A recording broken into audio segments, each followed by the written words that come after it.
Good Friday afternoon. I'm Dr. Martha Buchanan, Public Health Officer and Senior Director of the Knox County Health Department. I know Charity's usually up here, but she's taking some time off today, so you got me. Our moment of gratitude today is dedicated to all of the individuals who have come to the Knox County Health Department for testing. Recently, the volume of folks wanting to be tested at KCHD has increased. We're thankful for everyone being patient as our testing teams work as quickly and thoroughly as possible to move people through the line. We continue to ask that if you come to the health department for testing, please wear a mask and maintain physical distancing while waiting. Regarding testing next week, because it's a short week with the holiday on July 3rd, we will offer testing at the health department from 8 a.m. to 2 p.m. Monday through Thursday at 140 Dameron Avenue. That schedule may change the following week because we're back to regular 5-day-a-week stuff. Before we talk about today's benchmarks, I want to remind you that the next Board of Health meeting will take place on Wednesday, July 1st from 5 to 7 p.m. The Board of Health will continue to meet every other week during the pandemic. During these meetings, they will review the benchmarks. For that reason, we are changing when we report our benchmarks to ensure the Board of Health is looking at the most up-to-date data when they meet. We will continue to update our benchmarks weekly, but next week, we report our benchmarks on Wednesday instead of Friday. Moving forward, once the Board of Health has determined a regular meeting schedule, we will consistently report our benchmarks on a day of the week that they designate. Before we get into today's benchmarks, we will begin with our local situation. We have 807 confirmed cases of COVID-19 in Knox County. Additionally, we have 27 probable cases. 605 of our cases have recovered, giving us 197 active cases. 60 individuals have been hospitalized at some point in, 67 individuals have been hospitalized at some point in their illness. We currently have 12 Knox County residents hospitalized. We are thankful to once again be able to report we've had no additional COVID-19 related deaths in Knox County. Now I'll transition to the benchmarks. As a reminder, for the majority of our benchmarks, what we want to see is no 3-day statistically significant shifts within a 2-week time period. Every day, we look back at the previous 2 weeks. That's what a rolling average is. Overall, what we mean by this is we're trying to see, are things staying the same, getting better, or getting worse? And if so, how much better or how much worse, and at what rate?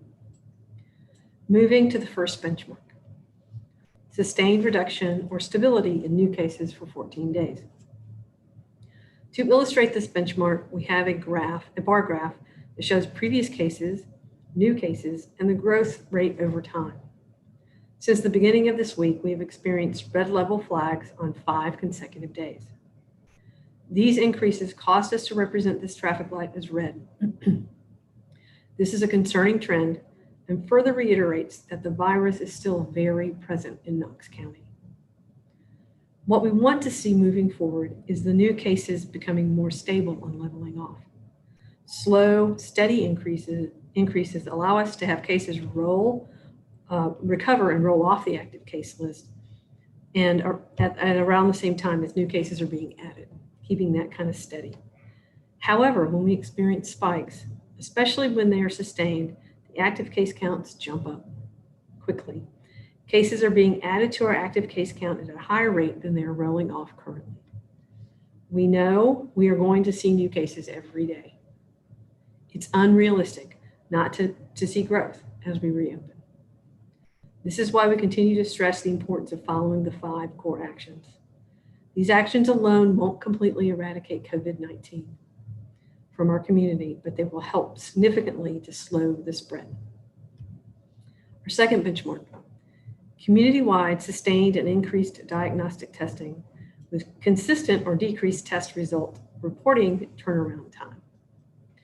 For this benchmark, we are utilizing 2 bar graphs. One that shows a sample of the tests conducted for Knox County residents, and another for the average time between specimen collection and lab report data. This week, this benchmark is represented as red. We want to provide a little bit of background on this one. The first graph shows that the number of tests conducted has decreased in a statistically significant manner.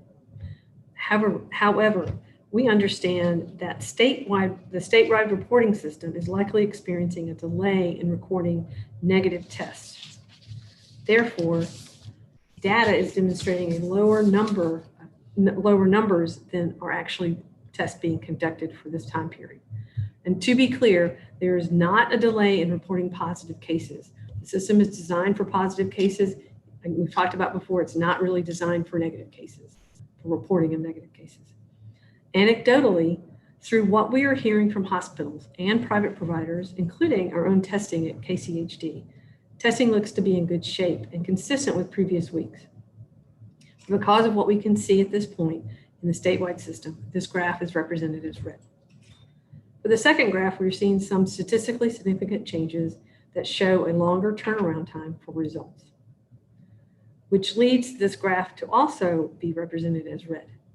However, it's important to note that because the numbers are so low to begin with, even a small change can register as statistically significant. The trend for this graph is still in the direction we want to see it going. For example, with small numbers, even going from 3.67 last week to 4.62 this week registers as statistically significant. Some of that slowdown may be due to larger volume of testing that's been going on across the state. Our third benchmark, sustained or increased public health capacity, or capability, For this benchmark, we aim to reach out to cases within 24 hours and close contact within 48 hours. To date, throughout this pandemic, we've accomplished that for all of our cases and contacts. Because of that, this benchmark continues to be represented as green, and I'm grateful for that and grateful to our team for accomplishing that. As a quick note, we are bringing in and training more individuals to assist our EPI support team and build our local contact tracing capacity beyond our internal team, as we've spoken about before. However, that said, our current team was able to contact cases and close contacts within the ideal time frame of this benchmark for this week. The fourth benchmark, healthcare system capabilities remain within current and forecasted surge capacity. These graphs show the availability of regional hospital beds, ICU beds, and ventilators from our hospital partners. It also shows the additional surge capacity for these categories as well as COVID positive patients and patients with pending test results in the hospital. These data are gathered from the information hospitals put into the Tennessee Healthcare Resource Tracking System, or HERTS. It may reflect Knox County, East Region, or patients from other jurisdictions. For this benchmark, the traffic light remains green. While we did experience a few days of statistically significant increases regarding positive patients, ICU patients, and ventilated patients, we spoke with our hospital partners and they stated their benchmark should be represented as green because they are still well within their capacity to respond. As we've mentioned, since the numbers are relatively low, even small increases register as statistically significant. As always, decisions regarding how to classify this benchmark as green, yellow, or red are made in concert with our hospital partners, as well as talking about the data and taking the data into consideration. However, we do want to note, while the numbers of COVID patients in the hospitals are relatively small, they are continuing to trend up. We are watching this very closely.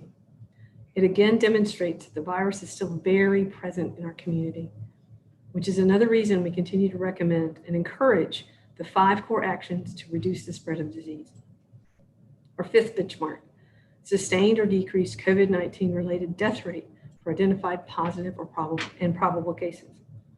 For this benchmark, we show the chart that details cases, hospitalizations, and deaths. This benchmark remains green because we thankfully have not had an increase in deaths related to COVID-19. Now I'll open it up for questions. All right, you can go ahead and submit your questions into the chat feature, and please remember to type in your name as well as the media outlet that you're affiliated with. All right, so first question we have is a couple from Alan Sims with Inside Knoxville. His first question is, would you clarify information regarding restaurant workers? I understood Charity to say in Wednesday's briefing that a restaurant worker who has tested positive for COVID-19 but shows no symptoms can report to work as long as they wear a mask, even during the quarantine period. Please clarify if this is correct. That is correct. That is per CDC guidance. All employees designated as essential, as restaurant workers are, may return to work if they're needed and they don't have symptoms and they have to wear a mask. We're checking on them daily. They're part of our case count, so we're checking on them daily, checking in to make sure that they're compliant with that. This was done in order to keep these services going. Hospitals, again, essential services, asymptomatic hospital employees in a mask may continue to work during the quarantine period. Another question from Alan. Would it be possible for the daily updated figures on the website to include the numbers for hospital beds, ICU, and ventilators? Many readers feel this is all that will convince them we are having a serious problem. I understand people's desire to have more information. And quite frankly, we're providing a lot of information to the public, and adding more data to be updated daily is really not something we currently have the capacity to do, unfortunately. And again from Alan, what impact do the traffic lights have if we are following the state plan? Has anyone considered getting a ruling from the state as to whether we have to follow that plan for liability reasons, as our local law director's office has opined? As you're aware, our local law director is our law expert to advise us here in Knox County and well-versed in state and local law. And so that we're relying on their guidance, excuse me. And so we have not reached out to the state because we have our local legal expertise to advise us here. So we're relying on them. So the Board of Health will be deciding how we use the benchmark data and information going forward as the law allows, and as the law department has opined. The Board of Health has that authority to make a decision about how we move forward or don't move forward, or what that looks like. So that lies with the Board of Health.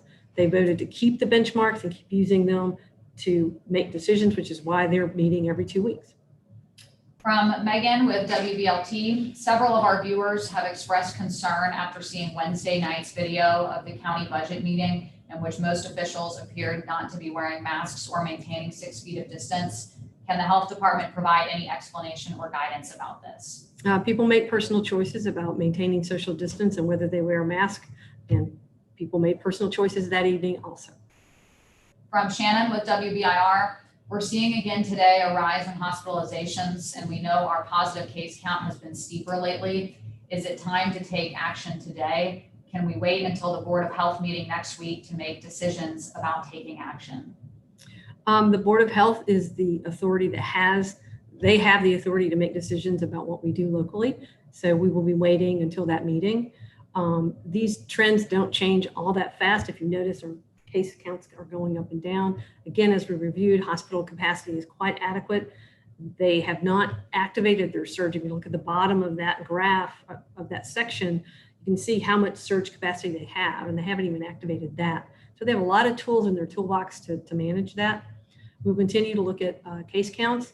And I just want to go back and remind our community and honestly just empower our community and business owners and whoever you are to choose to follow the 5 basic plan or basic ideas, guidelines.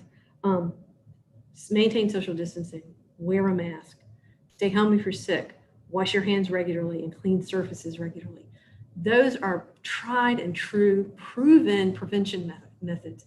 And if we all do those, if we all choose to do those, then we will make a difference. And, those of you who are, have those difficult conversations with your neighbors or family members, even family members. And if you go to a business that's not following the guidance that's written, you can choose to not patronize that business. Shannon's follow-up question, she asks, is there a way the Board of Health can be called to an emergency meeting, or could this be delayed by having to follow sunshine laws? Following sunshine laws would make an emergency meeting difficult. I don't feel like we're in an emergency, and I don't believe we need an emergency meeting. We continue to watch the data. We continue to pay attention to the data. And, if you look at, our hospitalization rate has been so low. That moving up to 12 seems really huge, and it's concerning, But I'll go back to, what the key to this is really the community following the 5 basic principles and doing it across the whole community, not sporadically. From Vincent with the Sentinel, yesterday Charity mentioned that some cases were being spread without known contact with an active case. Is this community spread? Yes, that's absolutely community spread. We definitely have community spread going on. We have some clusters, but the clusters are not the making up the majority of our new cases. This is community widespread. So what that means to you is that as you go about your daily life in Knox County, that you are at risk of contracting COVID-19, no matter where you are or who you are. I will also remind people that the length of exposure and the type of exposure is important. If you're less than 6 feet away and not wearing a mask and you're there having a conversation with your neighbor in the street who you know and you think they can't give me COVID and I can't give them COVID, you stand there and talk for more than 10 minutes, you might have just given COVID to somebody unknowingly, because we do know some people are asymptomatic. So it's really important that we're consistent about following those guidelines, even in the places where we feel safe, like our neighborhood, and we wouldn't think our neighbor would intentionally, make us sick, and they wouldn't. But we still need to follow those guidelines because you can't always tell if somebody's sick, and people also transmit the illness before they become sick. So it's important to always follow the guidelines. Also from Vincent with the Sentinel, bed use and ICU use are at over 70% utilization. Is the hospitalization benchmark primarily based on ventilator access? No, the hospitalization benchmark is based on bed use and ICU and ventilators, all 3 of those for COVID-19, but also at that capacity piece. That I want to draw everybody's attention to that bottom piece that talks about their surge capacity and their ability to change that. Again, they haven't had to do that. This is not unusual for hospital capacity to be where it is now. The general public doesn't see that data, hasn't been seeing that data, and now we're seeing it. And so this is not unusual for the hospitals to have this level of occupancy. And so again, in talking with them, they feel like their capacity is adequate, and they know their business and they know their capacity much better than I do. From Shannon with WBIR, the asterisk associated with the testing benchmark, which recently moved to a red light. Can you explain the qualification? Are we seeing fewer overall tests, but more people testing positive? So actually, so the data that we have shows fewer tests. The asterisk is there because what we understand from talking with the state is that the large volume of testing that's happening is slowing down us knowing about the number of negative tests. We know about the positive tests, we get those, we're good with that, but us knowing about the negative tests, that piece is not as accurate. We've talked about, this was early on, we talked about this as well. That piece is not as reliable. So we want to be transparent and that the numbers are what they are. We believe there's more testing going on. We know we're doing more testing. We know our hospital partners are doing more testing.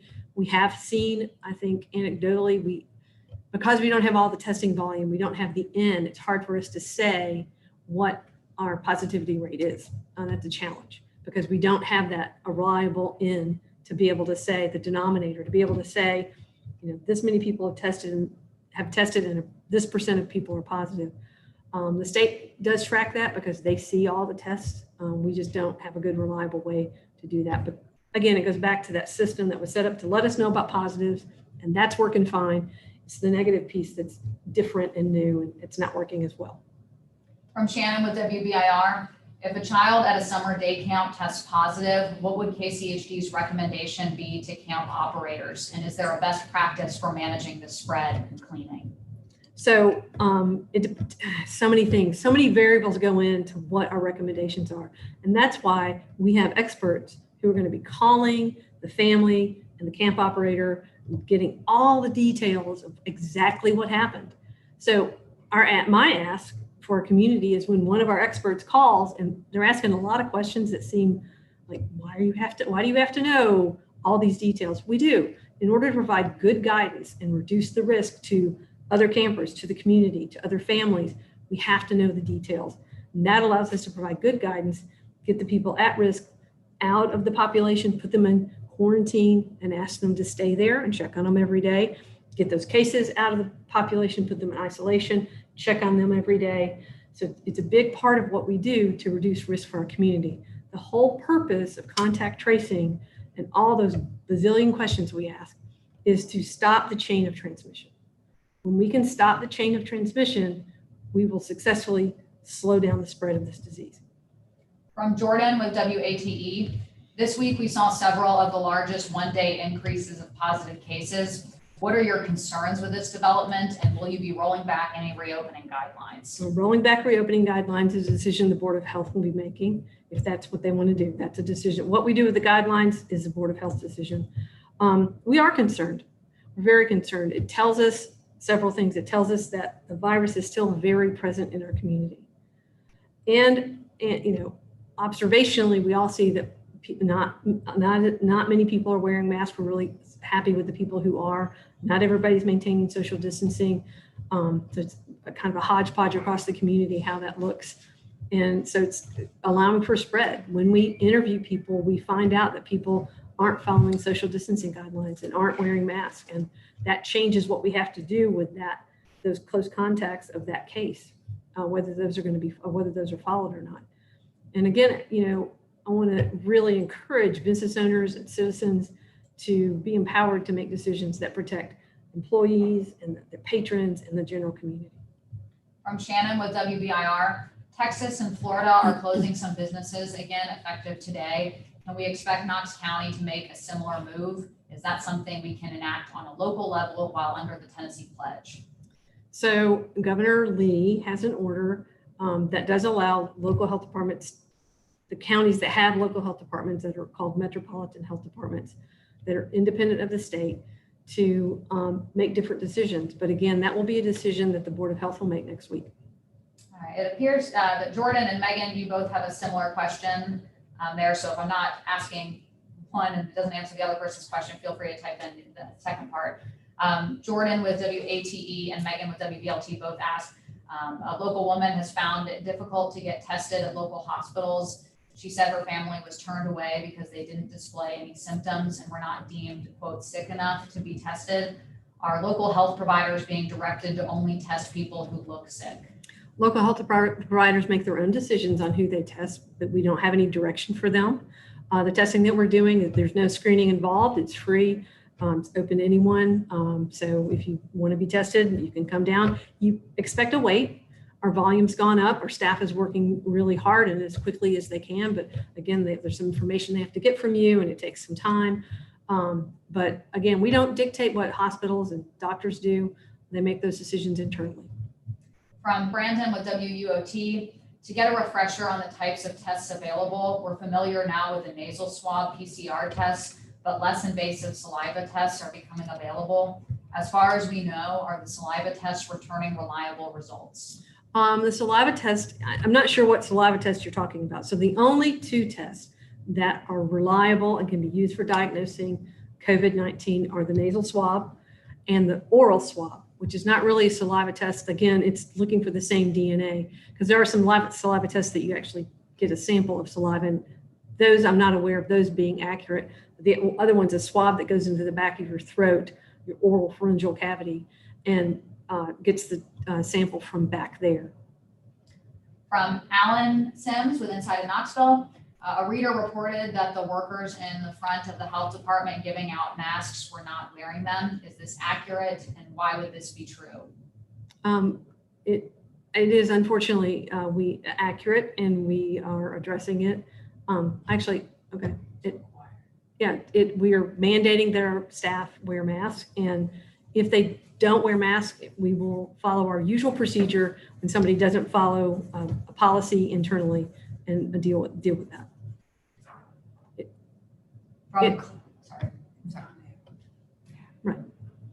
From Claire with WUOT, about how much time should people plan to wait if they come to the health department for testing? I'm sorry, that varies a little bit. Sometimes it's not long and sometimes it's an hour. I think our max wait has been up to an hour and a half, I think. I'm not down there doing the testing, so I can't say. But it just varies with the time of day and how many people show up during that time of day. From Megan with WBLT, Is there any evidence that the weeks of protesting has contributed to the rise in positive cases? I don't think we have any evidence connected to any protest. Any other questions? Please go ahead and submit them into that chat feature now.